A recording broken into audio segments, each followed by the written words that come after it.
কিবলাতের মসজিদে যখন আসর নামাজ পড়তেছিলেন বাইতুল মুকাদ্দাসের দিকে ফিরে হঠাৎ নামাজের ভিতরেই তিনি আবার ঘুরে গেলেন কাবার দিকে, কিবলা পরিবর্তন হয়ে গেছে নামাজের ভিতরে। তো এরকম তো হইতে পারে। এরপরে সালাম ফিরে যখন ঘুরে বসলেন তখন সাহাবায়ে কেরাম জিজ্ঞাসা করলেন, ইয়া রাসূলুল্লাহ, নামাজের ব্যাপারে কি কোনো নতুন বিধান আসছে নাকি? তখন বললো যে না, কোনো কিছু হয়নি। তখন সাহাবায়ে কেরাম, আপনি তো নামাজ এরকম পড়ছেন। তখন তিনি নামাজ সংশোধন করলেন, দুহরাইলেন, নামাজ কমপ্লিট করে সেজদায় সাহু দিয়ে নামাজটাকে শুদ্ধ করলেন। এরপরে তিনি বললেন যে ইন্নাহু লাউ হাদাসা ফিস সালাতি শাই, যদি নামাজের মধ্যে নতুন কোনো বিধান আসতো লারাব্বাতুকুম বিহি যালিক, তাহলে আমি তোমাদেরকে সেই বিধানটা বলে দিতাম। ইন্নামা আনা বাশারুম মিসলুকুম, আমি তো তোমাদের মতোই মানুষ। আনসা কামা তানসাউন, তোমরা যেরকম ভুলে যাও আমি অনেক সময় ভুলে যাই। ফাইজা নাসিতু ফাযাক্কিরুনি, যদি আমি এরকম ভুলে যাই তাহলে তোমরা আমাকে কি করবা? স্মরণ করিয়ে দিবা। এটা বুখারী এবং মুসলিমের মধ্যে আছে। আচ্ছা, আর একটা হাদিস ছিল, আমি সময়ের দিকে তাকিয়ে সেটা উল্লেখ করলাম না। তাহলে এই সমস্ত দলিলের প্রেক্ষিতে এটা প্রমাণিত হচ্ছে আল্লাহ রাসূল সাল্লাল্লাহু আলাইহি ওয়াসাল্লাম তিনি কি মানুষ। আর যারা এটা মনে করে যে আল্লাহ রাসূল সাল্লাল্লাহু আলাইহি ওয়াসাল্লাম মানুষ না, তারা আসলে আল্লাহ রাসূল সাল্লাল্লাহু আলাইহি ওয়াসাল্লামকে উপরে উঠাইলো না, বরং মানুষের মর্যাদা বেশি ছিল। যখন মানুষ থেকে তারা বাইরে বের করে দিল তখন আল্লাহ রাসূল সাল্লাল্লাহু আলাইহি ওয়াসাল্লামকে তারা কি করলো? কিছুটা খাটো করলো এবং অবমূল্যায়ন করলো। আল্লাহ পাক আমাদেরকে সহিহ আকীদা পোষণ করার তৌফিক দান করুন। আমিন। আমার সামনে আরো বেশ কয়েকটা পয়েন্ট ছিল যেগুলি লম্বা বড় বড়। যেমন আল্লাহ রাসূল সাল্লাল্লাহু আলাইহি ওয়াসাল্লাম হুজুরুহু ওয়া নাযরুহু ফি কুল্লি মাকান, সকল জায়গায় তিনি হাজির হন, সবকিছু তিনি দেখেন।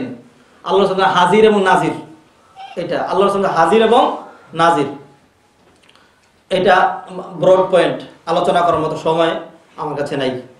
তারা যে দলিল নিয়ে আসে সেটা হলো ওয়াকাযালিকা জাআলনাকুম উম্মাতান ওয়াসাতাল লিতাকুনু শুহাদা আলান নাস ওয়া ইয়াকুনা রাসূলু আলাইকুম শাহিদা ইয়া আইয়ুহান নাবিয়্যু ইন্না আরসালনাকা শাহিদান ওয়া মুবাশশিরান ওয়া নাযীরা। এই আয়াতগুলোর যে দলিল যে আপনাকে শাহিদ হিসাবে, সাক্ষী হিসাবে, সুদের আরেকটা হলো চোখে যে দেখে, এই হিসাবে আমি আপনাকে প্রেরণ করেছি। যদি আল্লাহ রাসূল সাল্লাল্লাহু আলাইহি ওয়াসাল্লাম তার ইন্তেকালের পরেও সব জায়গায় এরকম এসে দেখবেন, এটা যদি প্রমাণিত হয় এই আয়াত দিয়ে, তাহলে একই আয়াত থেকে ওয়াকাযালিকা জাআলনাকুম উম্মাতান ওয়াসাতাল লিতাকুনু শুহাদা আলান নাস, এই শুহাদা এটা শাহিদের জমা। তাহলে সকল মানুষ, আমার পিতামাতা যারা মারা গেছেন তারাও হাজির নাজির, এটা প্রমাণিত হয় এই আয়াতের ব্যাখ্যা যদি এরকম করা হয়। আল্লাহ পাক আমাদেরকে বুঝার তৌফিক এনায়েত করুন। আল্লাহ রাসূল সাল্লাল্লাহু আলাইহি ওয়াসাল্লাম যদি এরকম হাজির নাজির হবেন, সব জায়গায় চলে যাবেন, যেরকম বলে যে মানে যখন মিলাদ মাহফিল হয় তখন আল্লাহ রাসূল সেখানে চলে আসেন, তাইলে মিলাদ হচ্ছে চট্টগ্রামে, আল্লাহ রাসূল যদি সেইখানে চলে যান, যারা লক্ষ লক্ষ টাকা করে রোজার কাছে গেছে সালাম দেওয়ার জন্য, তারা কাকে সালাম দেবে?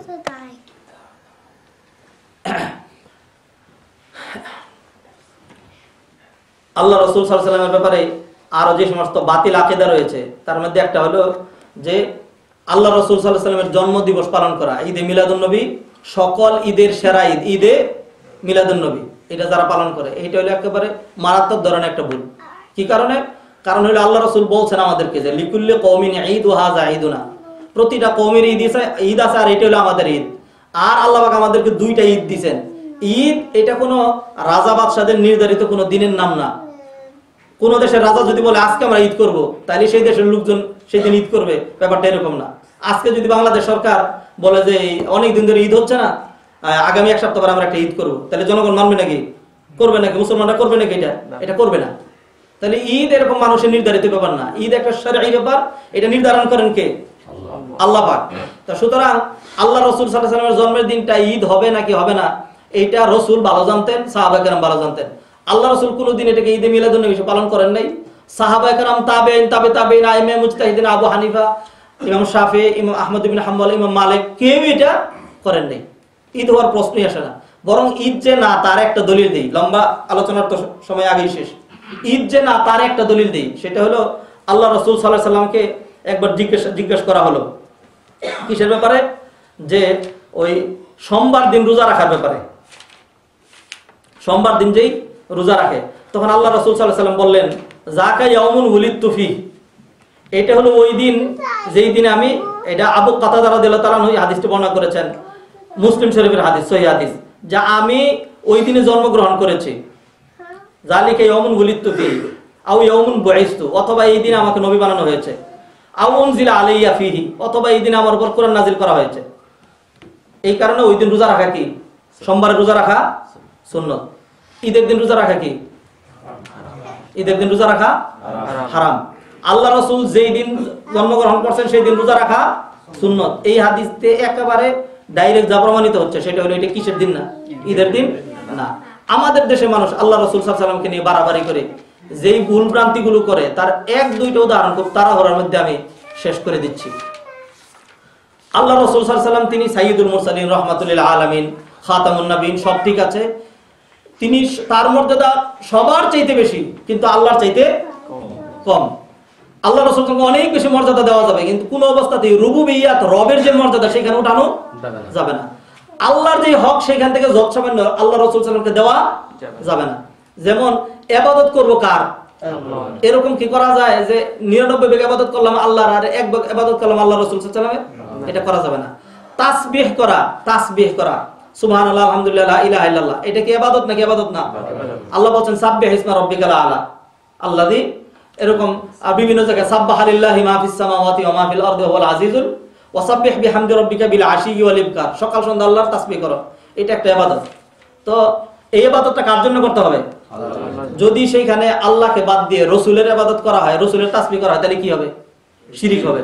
আমাদের সমাজে কিন্তু এই ধরনের ভুলগুলো আছে। যদি কেউ শিরক হিসেবে মেনে না নেন তাহলে ন্যূনতম এটা মেনে নিতে হবে যেটা ভুল। আচ্ছা, আমি দুই একটা কবিতা অথবা দুই একটা গজল অথবা ইসলামী সঙ্গীতের পংক্তি তুলে ধরছি আপনাদের সামনে। মুহাম্মাদের নাম জপেছিলে বুলবুলি তুই আগে, তাই কেরে তোর কণ্ঠের গান এতই মধুর লাগে। মুহাম্মাদের নাম জপেছিলে মানে বলতে চাচ্ছে যে বুলবুলি প্রথম মুহাম্মাদের নাম জপছিল, এই জন্যই তার কণ্ঠের গান কি হয়েছে এত মধুর হয়েছে। বুলবুলি মুহাম্মাদের নাম জপে না, কার নাম জপছে?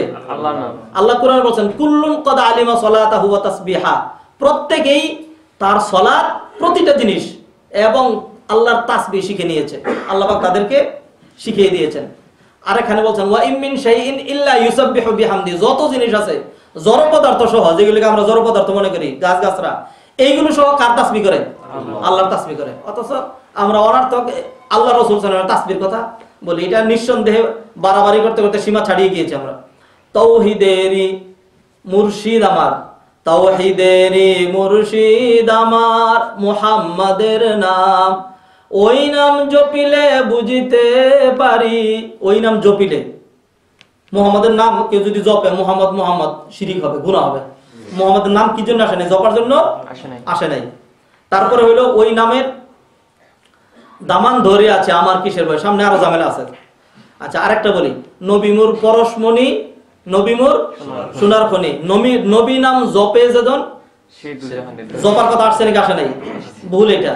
এরপরে সামনে আগান, ওই নামের সুর ধরিয়া পাখি যায় গান করিয়া, ওই নামে পাগল হইল মাওলায় আমার কাদের গনি। ওই নামে পাগল হইছে আল্লাহ পাক। এই যে পাগল, কেউ যদি উল্টা পাল্টা করে তখন আমরা বলি আস্তে একটা পাগল। এই পাগল ওয়ার্ডটা আল্লাহর শানে কিনা? আল্লাহ রাসূলকে আল্লাহ পাক ভালোবাসেন কিন্তু ওই নামে তিনি কি হন নাই? পাগল। এইগুলি আমাদের ভিতরে বাড়াবাড়ি রয়ে গেছে। আরেকটা হলো মুহাম্মদ নামে যতই জপি ততই মধুর, এগুলো সুর দিয়ে বলতে চাইছিলাম কিন্তু সময় তো দিল না। আরেকটা সঙ্গীতের মধ্যে বলে ফুল ফুটে হেসে বলে ইয়া রাসূল আল্লাহ, পাখি ডালে গেয়ে ওঠে ইয়া রাসূল আল্লাহ ইয়া হাবিব আল্লাহ। মানে ফুল যখন ফুটে তখন কি ডাক দেয়? রাসূলে ডাক দেয়। আর পাখি যখন ডালে গান গায় তখন কি ডাকে? এইগুলো শিরক। এগুলো যদি কেউ এতাকাত করে এরকম বিশ্বাস করে তাহলে কি হবে? শিরক হবে। আচ্ছা, এরপরে আরো উর্দু টুর্দু তো আরো বিশাল ঝামেলা রয়ে গেছে। আমরা ছোট থাকতে গেলে শুনে চোখের পানিও ফেলছি, আজীব ধরনের অবস্থা। বলে মেরি জানেবি হো এক নিগাহে করম আয় শাফিউল ওয়ারা খাতামুল আম্বিয়া, হে আল্লাহ রাসূল করুণা রহমত ক্ষমার দৃষ্টিতে তুমি আমার দিকে একটু তাকাইও। আর আমাদের দেশে দেখবেন ওই যে বন্ড পীররা যারা আছে ওরকম আল্লাহ রাসূল নারায়ে তাকবীর তো বলেই, এরপরে নারায়ে রিসালাত। নারায়ে তাকবীর হলো আল্লাহু আকবার, আল্লাহ সবচেয়ে বড়। কিন্তু রিসালাতের যখন প্রশ্ন আসে তখন যদি এটা বলতো মুহাম্মদুর রাসূলুল্লাহ তাহলে না হয় মেনে নিতাম। কিন্তু নারায়ে রিসালাত বলতেছে ইয়া রাসূলুল্লাহ, হে আল্লাহর রাসূল, আল্লাহ রাসূলকে তখন কি করে? ডাকে। এগুলি শিরক। এরপরে বলতেছে যে শুনছেন কিনা আপনারা এরকম, আমার মরণের নিদানের কালে থেকো গো নবী শিয়রের ধারে ইয়া রাসূলুল্লাহ ইয়া হাবিবাল্লাহ, মানে মৃত্যুর সময় যে আমার নিদানের একটা সময় আসবে যে হে রাসূল তখন তুমি আমার শিয়রের দ্বারে থাইকো। এরপরে রাসূলকে ডাকা শুরু করে। এই সবগুলো কি আল্লাহ পাক আমাদেরকে, এরপরে প্রচলিত কথা যেটা আছে সেটা তো বলেই যে রসুল খুদা নেই, খুদা সে জুদা ভি নেই, রসুল খুদা না কিন্তু খুদা থেকে আলাদাও না। তাহলে কি এটা? নাউজুবিল্লাহি মিন যালিক। আমার ভাইয়েরা, আল্লাহ রাসূল সাল্লাল্লাহু আলাইহি ওয়াসাল্লাম তিনি আসছেন